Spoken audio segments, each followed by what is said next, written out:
Assalamualaikum warahmatullahi wabarakatuh. Alhamdulillahirabbil alamin wa bihi nasta'inu ala umuri dunya waddin. Wassalatu wassalamu ala asyrafil anbiya'i wal mursalin sayyidina maulana Muhammadin wa ala alihi wa sahbihi ajma'in. Amma ba'd. Allahumma shalli wa sallim wa barik ala sayyidina maulana Muhammad. Para teman-teman mahasiswa dan para penyimak kajian hadis ahkam muamalah.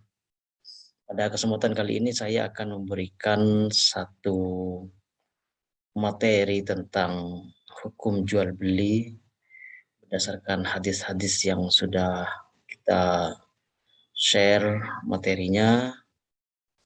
Pada kesempatan kali ini maka kita akan mengkaji tentang hadis jual beli.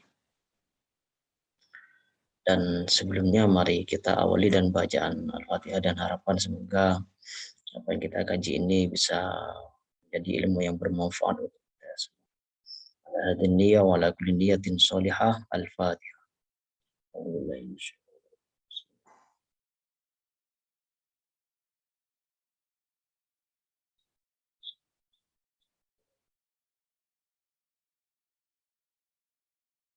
Bismillahirrahmanirrahim.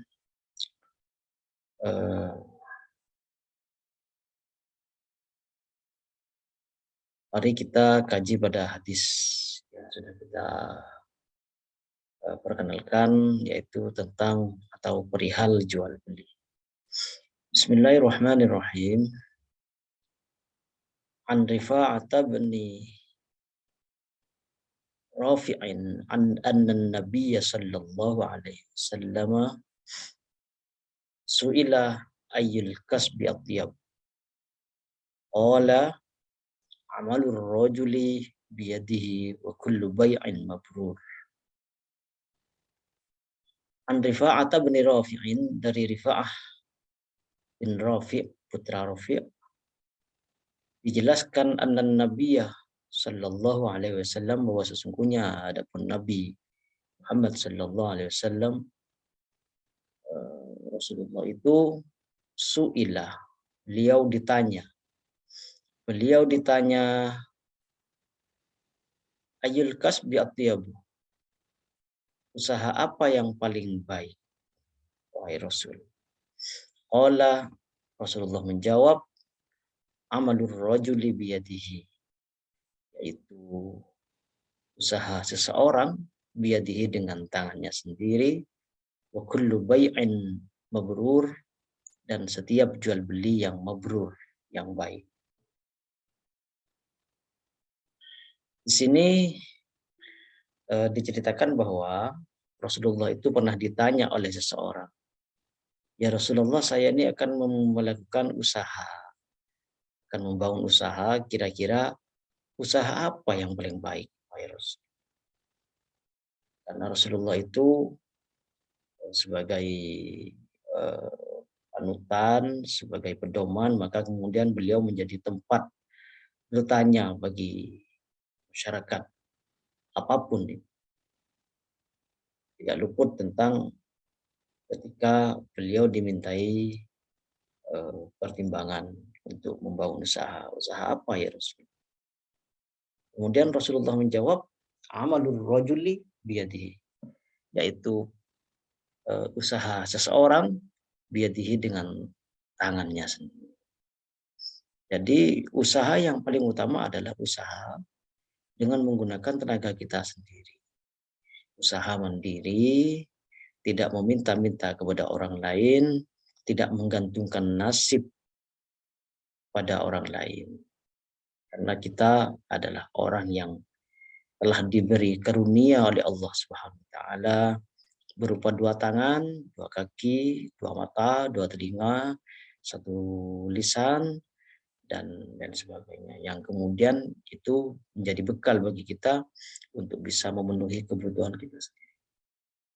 Jadi Islam menuntut, mendorong kita untuk hidup berdikari, tidak kemudian menjadi pengemis, tidak kemudian menggantungkan nasibnya pada orang lain dan seterusnya. Yang kedua, wa kullu bai'in mabrur, yaitu setiap jual beli yang baik. Kita tidak hanya haji saja yang mabrur, tapi juga jual beli juga bisa mabrur. Hanya saja apa itu jual beli yang mabrur? Maksudnya wa kullu bai'in mabrur, setiap jual beli yang mabrur itu maksudnya adalah ai la wasya fihi wala khiyanata, yaitu jual beli yang di dalamnya tidak ada penipuan pada barangnya dan pengkhianatan pada akad dan sepakat. Yaitu jual beli yang baik itu adalah jual beli yang la wasya, tidak ada penipuan pada barang yang dijual. Kalau memang itu adalah barangnya KW, kita beritahu bahwa KW, bahwa kalau memang ori beritahu bahwa ini adalah ori. Kalau memang barangnya bagus kita harus jujur ini bagus. Kalau memang barang ini tidak bagus kita jujur saja bahwa ini memang tidak bagus. Sehingga di sini tidak ada penipuan. Tidak kemudian barang yang memang sudah buruk kemudian didempul-dempul misalnya, sehingga kemudian menimbulkan kesan bagus dan seterusnya. Jadi kita jual apa adanya. Makanya para pedagang itu kalau pedagang sepeda motor misalnya, mereka mengatakan panika sepeda motor sarang gaul jual badan. Nah, itu redaksinya sudah tepat ya. Dan lebih tepat lagi kalau kemudian barangnya memang ya sesuai dengan apa yang dideskripsikan oleh si penjual. Jadi jual beli yang baik, ya jual beli yang baik adalah jual beli yang tidak ada penipuan di dalam, wala khianatan, dan tidak ada pengkhianatan pada akad yang telah disepakati.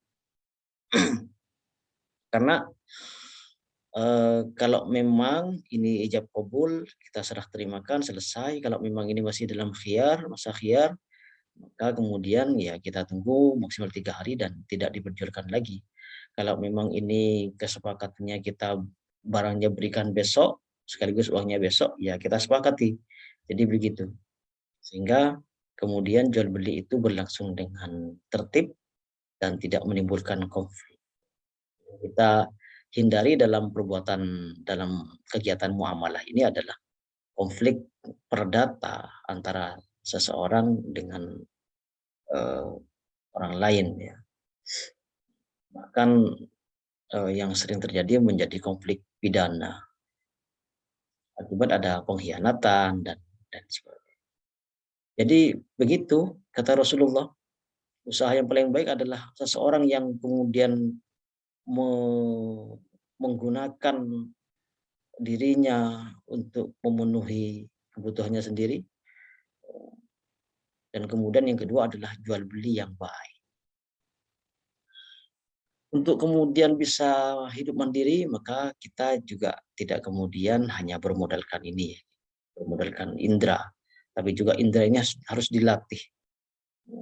Kalau memang menjadi pembicara, ya dilatih cara bicaranya, cara komunikasinya, bagaimana menyusun kalimat yang baik dan seterusnya. Kalau memang dia kemudian menjadi pengajar, maka pahami materinya, dalami materinya, dan seterusnya. Kalau memang dia di bidang keterampilan misalnya dalam bidang kuliner misalnya, maka dalami ketentuan apa resep-resepnya sehingga kemudian cocok di lidah konsumen dan seterusnya. Itu adalah yang disebut dengan hard skill, kemampuan yang tampak ya. Tapi juga tidak hanya dibutuhkan hard skill, tapi juga soft skill. Juga dibutuhkan soft skill, berupa rasa sabar, ketelatenan, pantang menyerah, jiwa yang kuat dan sebagainya ya. Karena seseorang dengan skill sebaik, semumpuni apapun, tanpa ada rasa pantang menyerah, tanpa ada sabar dan lain sebagainya, maka kemudian dia akan sulit untuk mencapai sukses. Karena dia orangnya gampang menyerah. Sementara kita tahu bahwa kehidupan ini adalah kompetisi. Jangan sampai kita tergilas oleh zaman. Kita itu harus berani menentang zaman, apapun tantangannya kita kuatkan mental kita. Jangan sampai kemudian ya bolehlah kalau kemudian kita menghadapi satu cobaan, musibah kita down, itu manusiawi. Tapi kalau kemudian terus-menerus down, kemudian putus asa, kemudian hilang harapan, wah itu sudah tidak sehat mentalnya. Perlu seseorang itu menguatkan, memperkuat nalar spiritualnya, kejiwaannya, dan insya Allah kalau kemudian kita sabar, kita bisa mencapai sukses. Karena memang banyak orang yang kemudian memiliki skill bagus, tapi dia mudah patah arang. Sehingga dia tidak bisa kemudian mengoptimalkan apa yang dia miliki dalam bentuk skill tadi. Nah, dia dipatahkan oleh fakta, oleh kenyataan. Padahal kenyataan begitu kita paham, ada banyak persaingan, ada banyak hal, ada banyak tantangan dan seterusnya. Makanya dalam sudut pandang Rasulullah Sallallahu Alaihi Wasallam, hal yang paling baik adalah seseorang yang kemudian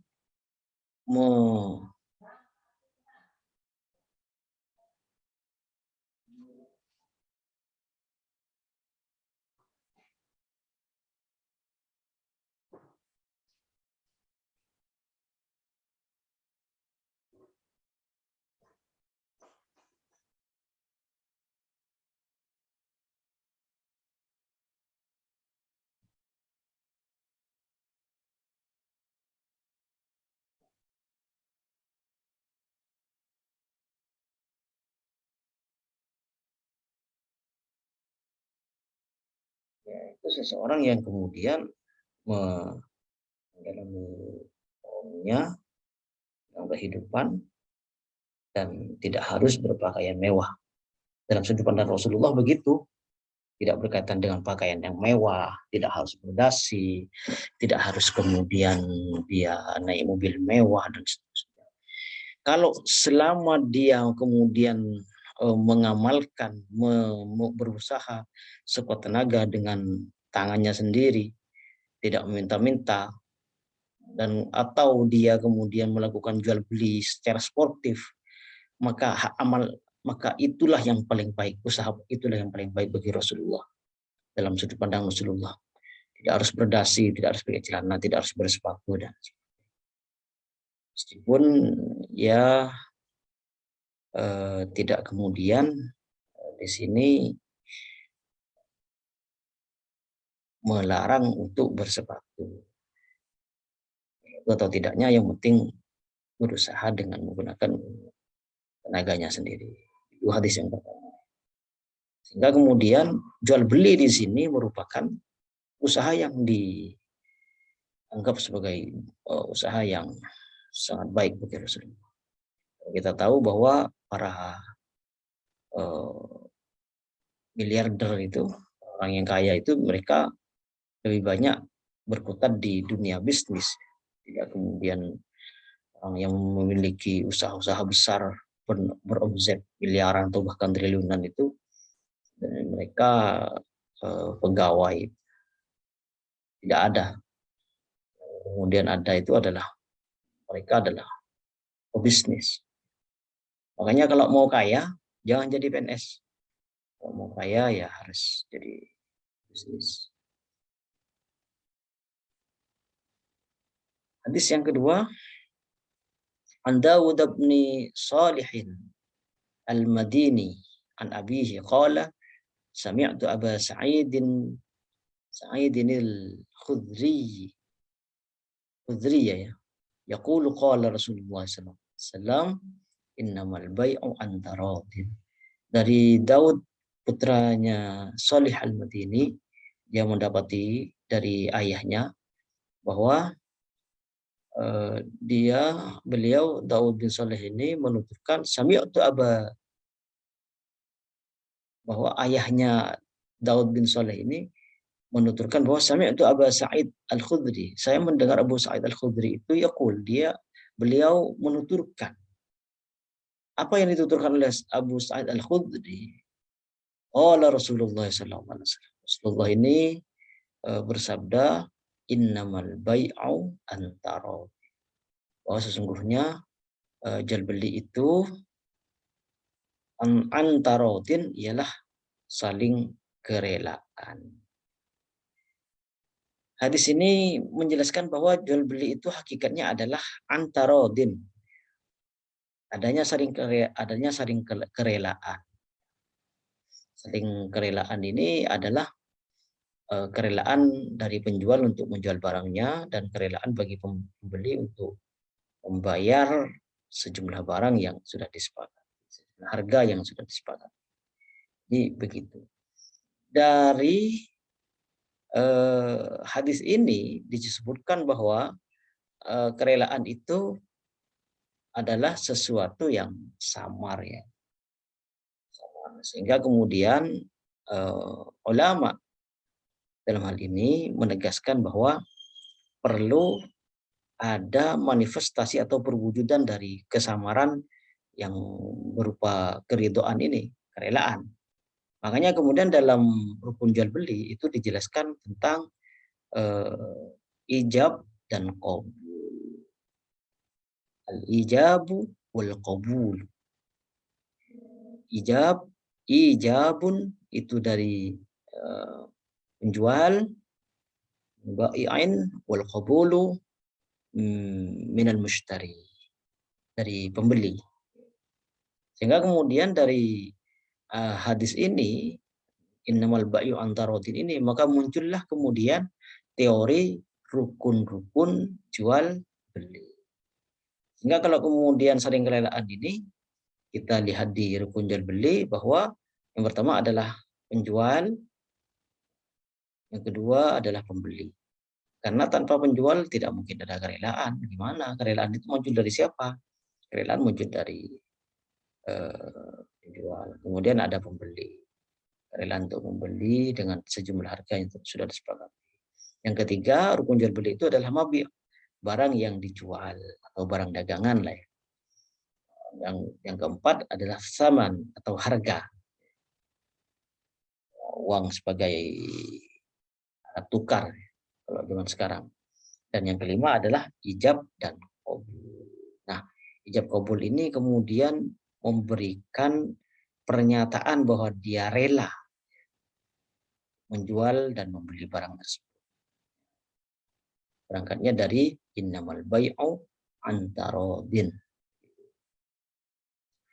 Makanya kemudian di sini perlu dipahami bahwa rukun jual beli ini ada ini sebagai satu kesatuan makna ya, bahwa tidak mungkin ada kerelaan tanpa ada penjual, tanpa ada pembeli, tanpa ada barang yang dijual, tanpa ada saman atau harga yang disepakati, dan kemudian tidak mungkin ada tanpa ada ijab dan qabul sebagai bentuk perwujudan ya, sebagai bentuk perwujudan antara penjual dan pembeli. Kemudian apa itu jual beli? Jual beli itu adalah ya sebenarnya banyak ya definisi tentang jual beli itu, banyak versi. Ya, salah satu versi definisi jual beli saya letakkan di sini adalah tamliku ainin maliyatin bimuawadatin biiznin syar'i. Bahwa jual beli itu adalah al-bai'u itu adalah tamliku ainin maliyatin. Ialah memindahkan kepemilikan maliyatin, ainin maliyatin, benda yang berharga, yang bernilai harta, bimuawadatin dengan saling menukar ini ya, muawadah bi'nin syar'iyyin, yang diperbolehkan dengan oleh syariat dengan izin syariat yang diperbolehkan oleh syariat. Jadi memilihkan barang benda berharga dengan ganti dengan berdasarkan izin kebolehan dari syariat. Atau ada definisi yang kedua yaitu autamliku manfaatin, memilihkan sebuah manfaat wahatin yang diperbolehkan ada takbid selamanya secara permanen bisa maliyin dengan memilihkan manfaat bisa maliyin dengan senilai harta. Jadi begitu. Jadi kalau jual beli itu tamliku ainin maliyatin. Dia itu memindahkan pemilikan. Jadi seumpama saya jual rumah. Rumah ini saya jual. Rumah ini adalah milik saya. Kemudian saya berusaha untuk melakukan jual beli. Sehingga kemudian saya berupaya untuk memindahkan kepemilikan rumah ini yang asalnya milik saya kepada orang lain yang berminat untuk membelinya. Saya menjual rumah ini itu adalah tamliku ainin maliyatin. Memindahkan kepemilikan benda berharga, bernilai harta. Saya memindahkannya kepemilikan ini bimuawalatin dengan ganti, dengan ada sejumlah kompensasi, uang ganti, bidni syari'in secara syariat itu diperbolehkan dengan izin syariat maksudnya. Dengan ketentuan yang sudah ditetapkan oleh syariat. Nah, kemudian ketika saya menjual rumah ini, maka saya berupaya untuk memindahkan kepemilikan rumah ini yang asalnya milik saya menjadi miliknya pembeli. Jual beli. Atau tamliku manfaatin mubahatin, atau memindahkan manfaat yang diperbolehkan. Saya memindahkan manfaat rumah ini secara permanen, secara alat takbid itu selamanya. Ditamanin maliin dengan sejumlah ganti harga atau barang yang bernilai harta. Karena memang tidak kemudian paten dengan uang ya. Karena zaman dahulu itu jual beli tidak menggunakan uang karena uang sulit dulu. Yang ada adalah uang emas atau perak. Kalau dulu itu jual belinya bagaimana ketika uang tidak semudah seperti sekarang sebagai alat pembayaran. Dulu tidak jarang alat pembayaran berupa uang, maka kemudian jual beli dilakukan dengan cara saling menukar, barter in natura. Jadi saya menjual beras itu kemudian ditukar dengan jagung. Saya punya jagung, dia punya beras. Saya butuh beras, dia butuh jagung. Atau saya butuh beras, dia tidak butuh jagung. Tapi karena saya yang punya ini hanya jagung, maka saya tukar jagung saya dengan beras. Itu jual beli, meskipun tidak menggunakan uang. Jadi begitu. Ada pertanyaan bagaimana dengan jual beli tanpa ijab kabul? Ya, itu disebut dengan jual beli yang dilakukan tanpa ijab kabul itu disebut dengan jual beli al-mu'atah, bai'ul mu'atah. Ini lihat konteksnya dulu ya. Ini tidak masalah sebenarnya. Seumpama begini,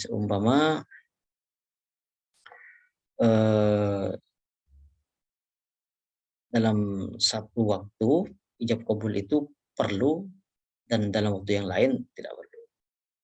Contohnya kalau kemudian kita di supermarket misalnya, kita antri, kita membeli barang sekeranjang misalnya, maka kemudian di depan sudah banyak antrian, di depan saya banyak antrian. Maka ketika itu ijab kabul tidak perlu.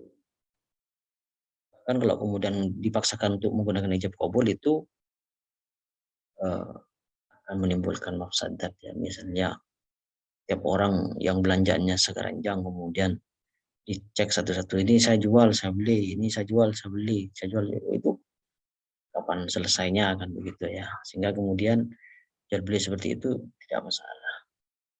Tapi memang jual beli itu dalam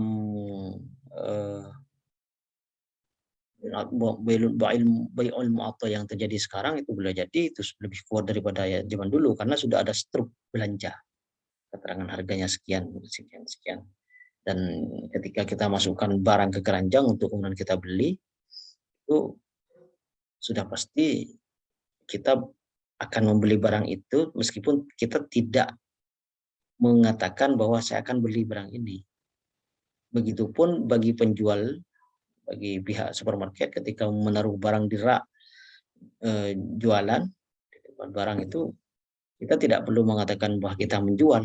Sudah pasti barang yang ditaruh di situ di rak penjualan itu sudah pasti dijual.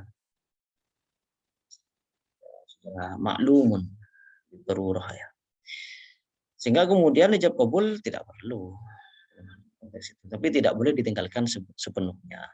Karena beberapa waktu, beberapa konteks ijab kabul itu diperlukan. Contohnya ketika kita membeli barang dalam jumlah besar ya.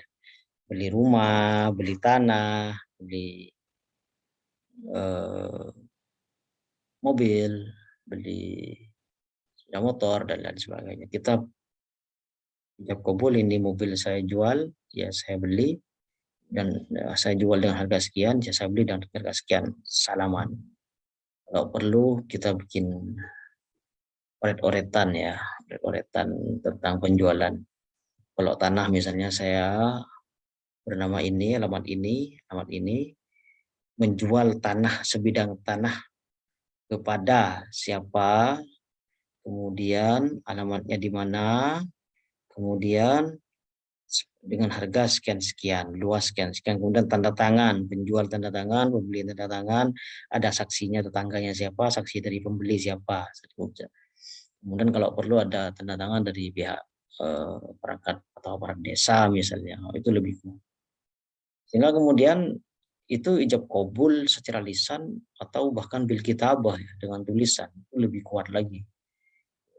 Jadi ijab kabul perlu untuk disampaikan, untuk dilakukan dalam satu konteks tertentu, terutama ketika pembelian dalam jumlah besar, tapi tidak kemudian harus selalu menggunakan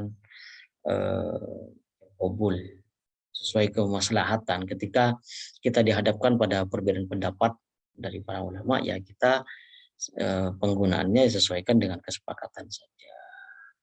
Karena hukum itu dilakukan, dibentuk itu untuk mewujudkan kemaslahatan, maslahil ibad kan gitu.